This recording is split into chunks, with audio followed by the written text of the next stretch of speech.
Bonjour à toutes et tous, bonjour Frédéric. Bonjour Céline. On vous a beaucoup mobilisé il y a quelques mois à propos du projet de réforme de la directive européenne relative aux droits d'auteur et aux droits voisins dans le marché unique numérique. Et comme vous le savez, cette réforme a été adoptée. C'est une réforme qui est favorable aux auteurs et aux autrices car elle vient moderniser le cadre du droit d'auteur. Elle prend désormais mieux en compte la mesure de la révolution numérique et ouvre de nouveaux droits. Alors aujourd'hui, alors que cette directive est en train d'être transposée dans le droit belge, la SACD et la SCAM sont bien sûr au travail. Il nous paraissait important de faire le point. Et donc, Frédéric, on va te poser quelques questions pour nous aider à y voir plus clair. Alors Frédéric, est-ce que tu peux déjà nous rappeler ce qu'amène en fait cette directive qui vient réformer la directive antérieure qui datait de 2001? Pourquoi est-ce qu'il fallait moderniser ce texte de 2001?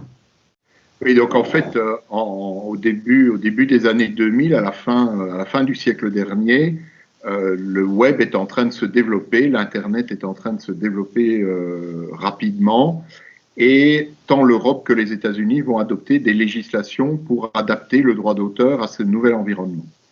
Le choix qui est fait à ce moment-là se fonde sur une vision extrêmement parcellaire de ce qu'allait devenir dans les années suivantes l'activité sur Internet, et notamment les réseaux sociaux sont complètement inconnus à cette époque, les Facebook, Instagram, TikTok et autres, mais aussi les grandes plateformes de partage de revenus comme YouTube, par exemple, ne sont pas connues. On ne connaît à l'époque que eBay ou iTunes, et la législation, en fait, elle est essentiellement construite pour favoriser le développement d'activités de type eBay, comme ça. Et donc, on va exonérer toute une série d'acteurs du numérique de toute responsabilité en matière de droit d'auteur. Cette situation va évidemment être extrêmement préjudiciable aux auteurs et aux autrices, puisque on va bien voir que tout au long du début des années 2000 et encore aujourd'hui, les grandes plateformes et les grands réseaux sociaux vont utiliser, exploiter énormément d'œuvres pour faire venir du public sur leurs services et gagner des fortunes en publicité et en usage des données personnelles que nous leur donnons au moment où nous nous connectons sur ces plateformes. Et ça, la législation sur le droit d'auteur ne prévoyait aucun retour, aucune rémunération, aucune possibilité de vraiment interagir avec ces très grands nouveaux opérateurs. Pour vous donner une idée, Google représente sans doute 60 à 70% des revenus publicitaires entre son moteur de recherche et YouTube et ses autres applications sur le web. Donc c'est gigantesque et c'est un basculement profond. Et donc le débat a pris de longues années, mais petit à petit, cette situation a été considérée comme inacceptable et qu'une réforme devait être menée. Ça a été le cas notamment suite aux grands scandales sur les plateformes d'échange et sur les réseaux sociaux, notamment les scandales politiques avec les influences sur les élections. Et les responsables politiques ont pris conscience que quelque chose n'allait pas. Et un énorme chantier a été ouvert vers 2016 et il a fallu plusieurs années pour arriver à la nouvelle directive qui a été adoptée en avril 2019. Grâce à la mobilisation de la SACD et de la SCAM notamment, et de nombreux de leurs alliés, la directive a été adoptée par le Parlement européen et qu'est-ce qu'elle contient? Alors d'abord, la SACD et la SCAM ont joué un rôle très actif au Parlement européen et auprès de la Commission et des États membres, en Belgique, en France, mais aussi avec la SAA dans de très nombreux pays, notre Fédération européenne des auteurs audiovisuels.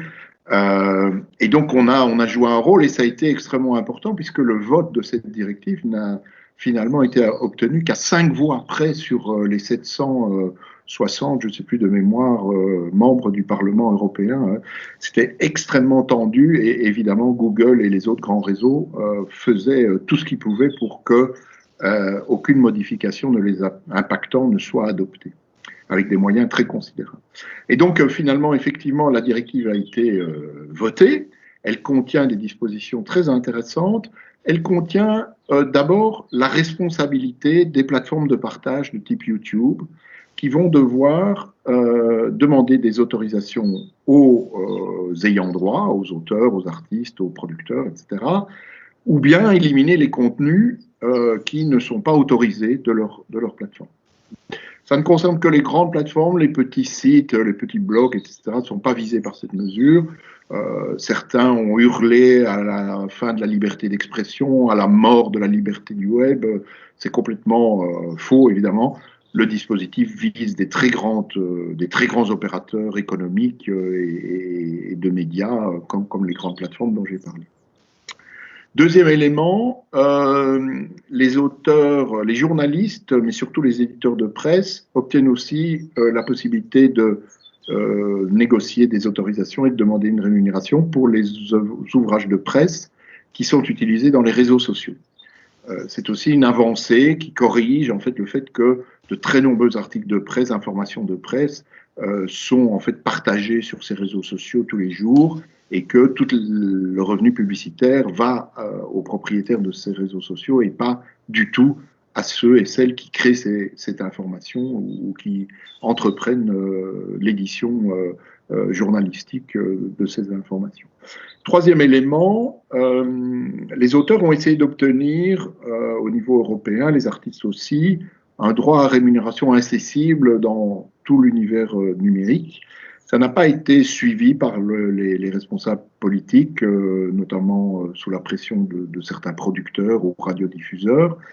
Mais par contre, un chapitre important de la directive a désormais été adopté et qui porte sur toute une série de mesures très très importantes en faveur des auteurs et des autrices et des artistes-interprètes, de façon à avoir une meilleure vue de comment on exploitait leurs œuvres et leurs prestations, quelles rémunérations ils peuvent en tirer et comment on doit leur rendre les comptes annuellement pour pouvoir toucher les rémunérations qui sont prévues.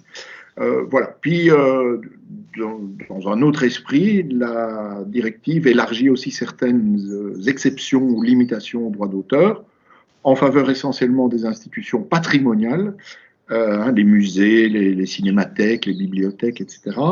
Et puis aussi dans l'enseignement, avec la possibilité d'utiliser des œuvres de façon non commerciale dans l'enseignement, y compris de façon transnationale. C'est notamment pour permettre à des étudiants en Erasmus de pouvoir consulter des œuvres à distance alors qu'ils sont parfois loin de leur pays et qui continuent à avoir accès à la base de données de leur université, par exemple, ce qui n'était pas tout à fait acquis dans le régime précédent. Enfin, dernière chose aussi à noter dans les nouveautés de cette directive, des dispositions sur ce qu'on appelle les œuvres indisponibles dans le commerce.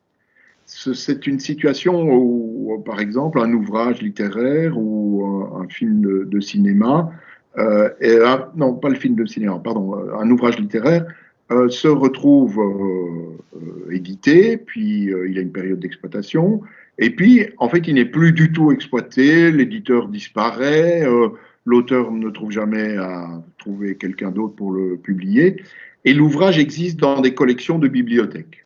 Prenez par exemple un ouvrage, je ne sais pas moi, sur la rivière l'Assemois, qui a été publié par un éditeur local, et il y a un exemplaire dans une bibliothèque voilà, de la région en question. Eh bien, la bibliothèque pourra scanner l'ouvrage et le mettre en ligne pour qu'il soit disponible de façon non commerciale jusqu'au moment où l'auteur viendrait à dire non, je ne le souhaite plus parce que je veux réexploiter l'œuvre et j'ai trouvé un nouvel éditeur qui est d'accord de publier une nouvelle édition, etc. Donc ça, c'est ce qu'on appelle les œuvres indisponibles dans le commerce. En fait, il y en a beaucoup, puisqu'il y a beaucoup d'ouvrages qui, en fait, au bout d'un certain temps, ne sont plus disponibles. C'est un équilibre délicat et la directive cherche là un compromis entre la liberté d'accès à la culture et à l'information et la protection des créateurs et de l'édition.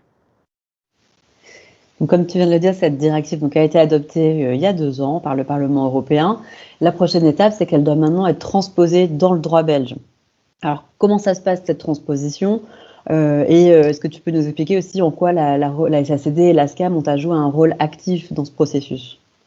Alors en fait, le processus habituel quand une directive est adoptée, c'est que la directive fixe un délai pour les États membres de l'Union européenne pour amener dans le droit national ces nouvelles dispositions. Et donc la Belgique a théoriquement jusqu'au 22 juin de cette année pour insérer les dispositions de la directive 2019-790 dans le droit belge. Il y a parfois certains articles qui doivent être transposés de façon extrêmement fidèle, hein, des quasi-copier-coller. Par contre, dans d'autres domaines ou pour d'autres dispositions, l'État belge a la faculté de moduler les choses je dirais, en suivant sa tradition, en interrogeant les parties intéressées et en cherchant les modalités les mieux adaptées. Les pays européens sont parfois très différents. Il y a des grands pays, des petits pays avec des langues parfois dominantes ou au contraire des langues avec peu de gens qui les pratiquent. L'industrie peut être plus ou moins développée, etc. Donc là, il y a des nuances qui peuvent être adoptées pays par pays selon les traditions. Et c'est ce qui est en cours ici en Belgique. Le dossier a été préparé par le Conseil de la propriété intellectuelle et ce Conseil a remis un avis l'été dernier qui a en fait préparé le terrain. Et sur base de cet avis, le nouveau gouvernement qui a été mis en place à l'automne a préparé un projet de loi qui va être soumis au Parlement après dernière consultation, et nous faisons partie des structures qui sont consultées sur ce projet de loi. Nous, la SSD et la SCAM, on a par exemple adressé une lettre au gouvernement à ce sujet. Est-ce que Frédéric, tu peux nous en dire plus? Qu'est-ce qu'on attendait avec cette lettre? Alors donc en fait, nous avons reçu le projet de loi de transposition et nous avons réagi après l'avoir analysé avec Tanguy Rosen, notamment, notre directeur juridique, de façon à communiquer nos observations sur le projet et de voir comment on pouvait s'assurer que les auteurs et les autrices en fait obtiendraient le maximum possible dans le cadre de cette transposition comme amélioration de leur cadre juridique et de leur situation socio-économique concrète dans la vie quotidienne. À quelles conséquences est-ce qu'on peut s'attendre concrètement pour les créateurs et les créatrices, et selon quel calendrier est-ce que la mise en œuvre aura lieu? Alors, la directive, partons de l'idée qu'elle sera adoptée pour le mois de juin ou début juillet au plus tard, si le processus législatif se déroule correctement.